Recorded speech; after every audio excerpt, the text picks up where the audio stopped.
ఈ రోజే డౌన్లోడ్ చేయండి. మీ ఫేవరెట్ షోస్ చూడండి. ఇప్పుడెవరు చేస్తున్నారు ఫోన్? అన్నో నంబర్. హలో.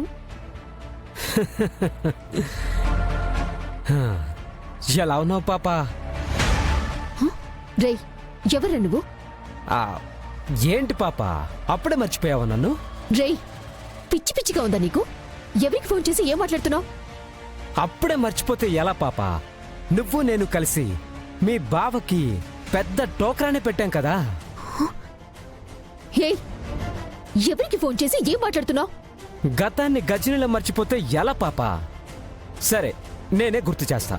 పెన్ డ్రైవ్ తీసి నాకు ఇచ్చావు. దాంతో లక్ష్మి ప్రెజెంటేషన్ ఇవ్వలేకపోయింది. దాంతో 3 బ్యాంకులు మీ బావ కంపెనీని బ్లాక్ లిస్ట్ లో పెట్టాయి. దానంతటికీ కారణం మనమిద్దరమే కదా. హే, నువ్వా?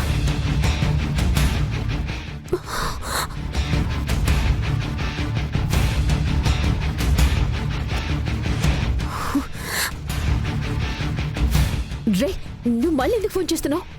ఎందుకు ఫోన్ చేస్తాను? నువ్వు నా క్రైమ్ పార్ట్నర్వి కదా.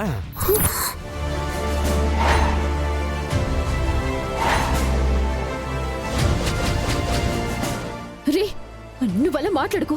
అసలు నువ్వెందుకు ఫోన్ చేసావో చెప్పు ముందు. ఏం లేదు పాప, బాగా డబ్బులు అవసరం ఉన్నాయి, అందుకే ఫోన్ చేశా. డబ్బులా? ఏం డబ్బులు? ముందు నువ్వు చెప్పిన పని నేను చేసేసాను కదా, ఆ డబ్బులు అయిపోయింది అంతే. అంతటితో అవ్వలేదు.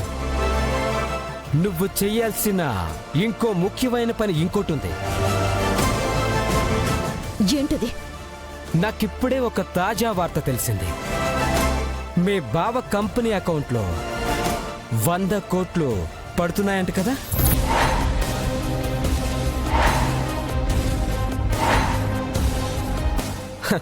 అదే, వేరే బ్యాంక్ వాళ్ళు లోన్ అప్రూవల్ చేశారంట కదా. అవును, లోన్ అప్రూవల్ అయింది. అయితే ఏంటి ఇప్పుడు?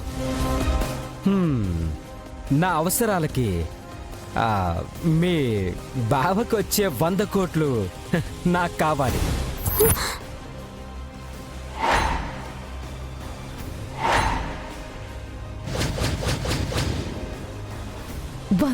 కోట్లా?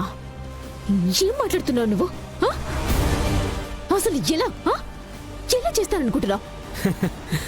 పాపా, నువ్వు ప్రతిదానికి ఓవర్ ఎగ్జైట్ అవ్వకు. ఆ అకౌంట్ నుంచి నేనే ట్రాన్స్ఫర్ చేసుకుంటాను.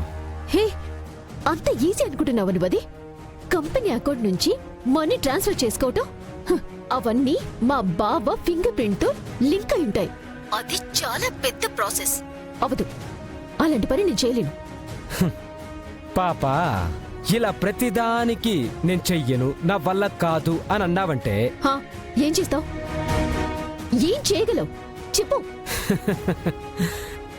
అనుకున్నా ఇలాంటి మాటే నీ నోటి వెంటే ఏ టైంలో అయినా వస్తుందని ఎక్స్పెక్ట్ చేశా. ఒక్కసారి నీ రూమ్ విండో దగ్గరికి వచ్చి ఒక్కసారి బయటికి చూడు పాపా.